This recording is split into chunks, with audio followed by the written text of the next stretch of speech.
November 2019. Playboi Carti had just announced in this Instagram post that he was starting a label under the name Opium.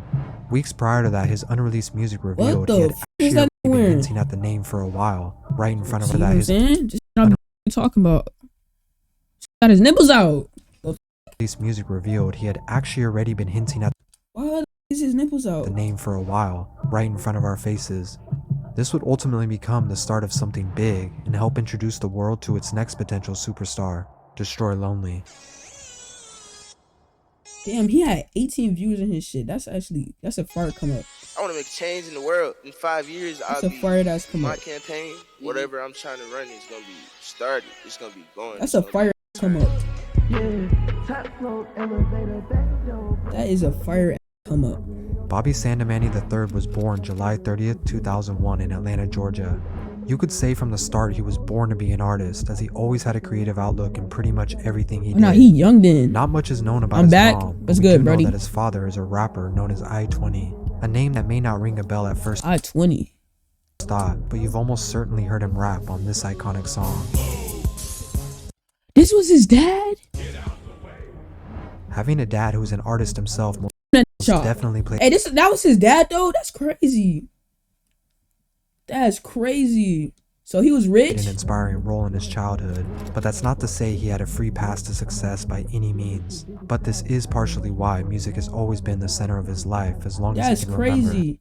So he lived in a big house then, because his dad was a big time rapper. His dad taking him to studios and music video sets as a child. When I was younger, I got to see like a lot of the shit that my pops was doing. I'm in like some of his music videos like as a baby, so I was like. When speaking about his younger years, he says he spent a lot of time alone, or learning how to play new instruments like the piano, trumpet, and violin. Yeah, if I had to, yeah, I might fall in love with this bitch. Eventually, he convinced his grandma. Wait, so why did he like go into like that type of genre then? Why didn't he just stick with like his dad's genre, like the hip hop stuff?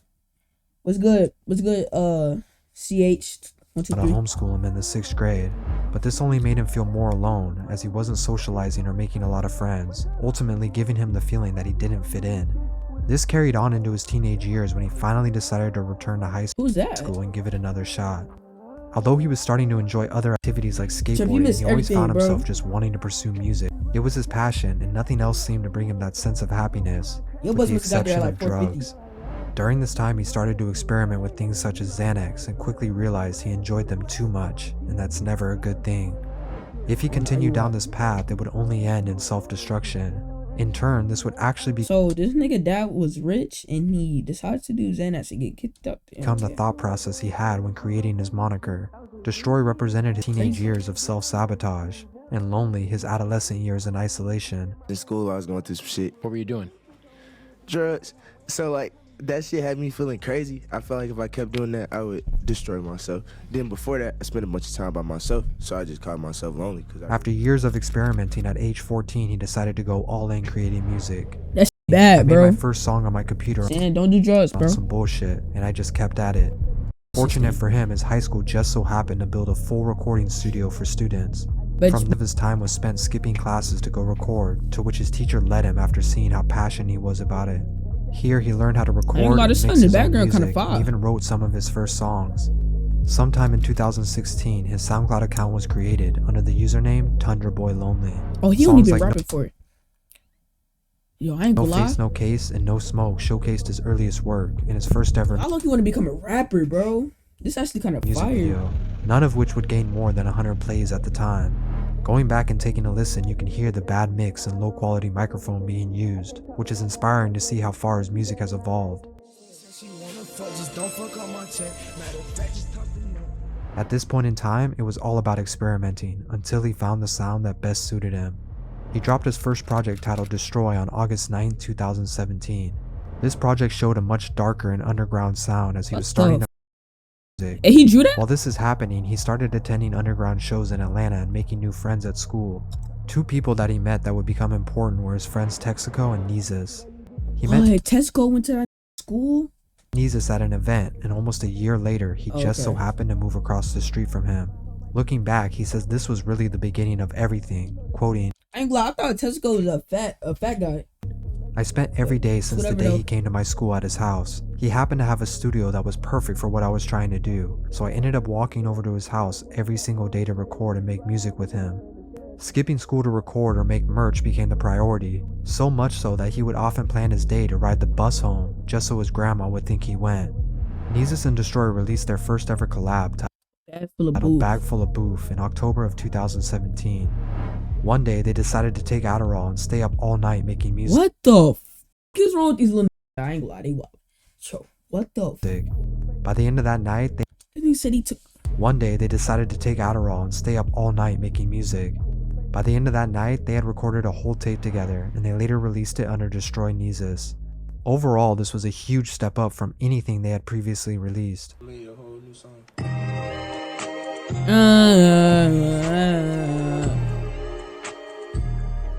Remaining consistent throughout the following year was his only focus, and he did just that, using better production and more ambient sounds that were in line with how he felt. While recording, he would often turn off I ain't gonna lie, Destroy Lonely back then, that nigga was chopped as f. Like, I ain't got no room to speak, but God. every light in his room and shut all of his windows just so he could record in the dark. Although he Hey, that little nigga too. was making progress as an individual, his music wasn't breaking through or catching any major attention. But in 2019, that would finally start to change. 2019 featured 3 different tapes: Dark Horse, Sometimes You Lose, and Forever I Love You.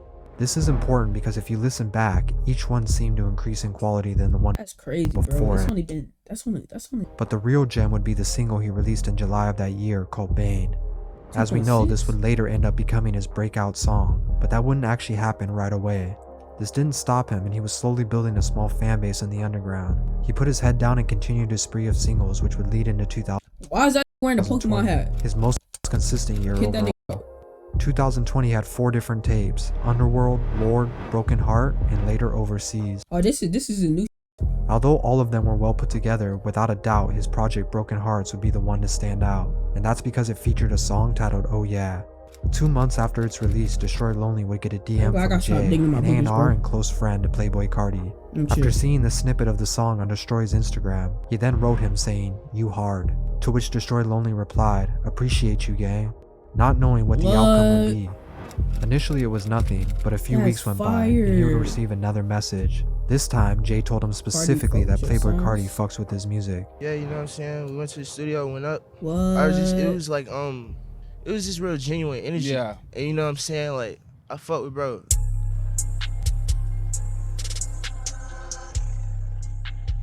Oh, that's fire. This was right after the release of Cardi's Is that a cross? Whole Lotta Red album and peak of his career. This would lead up to them actually linking up and Destroy sitting in on a few studio sessions with Cardi, to which they hit it off. Their friendship became natural, and that would turn into Destroy officially signing to the Opium label shortly after. This was kept a secret for months though, but fans were speculating on the signing and got confirmation later that year. Hey, what he throwing During up? What this that time mean? of speculation, it only helped his Is Destroy Lonely signed to Cardi? He has Opium in his bio and fits Cardi aesthetic. Also, his music fire. career, and that more people were tuning into his music and new fans were trying to figure out who he was. His song Bane from the year before started to trend on TikTok Oh, that's as a his sound. kid. Oh, This would no, be the first never time mind. a lot of people would hear his name. It was the perfect storm. While this was happening, his songs were being leaked all over the internet to the point that his archive page on Spotify had more monthly listeners than his official page. This is something we've seen happen a lot within the Opium label with Ken Carson That's probably because somebody leaking this for money, and bro. of course Cardi as well. It was clear they had taken him under their wing and were getting ready to introduce him to the world. During this time, he took a step back from releasing back-to-back projects with the exception of his EP XO. That's and he fire. That's what you should do, bro. kept quiet while his fan base grew larger every single day. Near the end of 2021, Cardi announced the dates for his Narcissus $30 to $99 tour, for a Cardi concert. $100. and Destroy Lonely was listed as an opener, a massive thing to be a part Ken of, Carson on especially for there. the fact that it was going to be his first time on tour. Rico Nasty.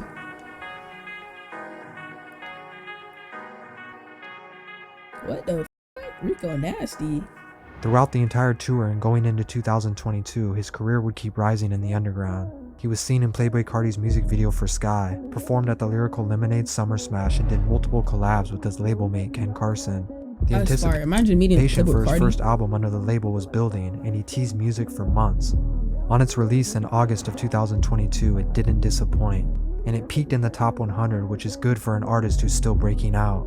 The most important part is the project had a variety of styles, which is always a promising sign. It shows that Destroy Lonely is an artist who's still adapting every day and is not afraid to experiment with other sounds. In a short period of time, he's gathered a cult-like fan base, and like we've seen in the past, sometimes a smaller but more niche fan base can take you further in the long run. Of course, some of this is due to the die-hard Cardi fans who are now following his music too, but it only makes sense as he's likely to become Cardi's prodigy. From making music in his room with the lights off to Black tee, black pants, black boots. opening the stage and signing a deal. Oh, that's Rolling with one of Loud. his favorite artists. He's another example that anything is possible, but this is what he would want you to hear. That's crazy. That been like all his, yo, that been making music since 2016, bro.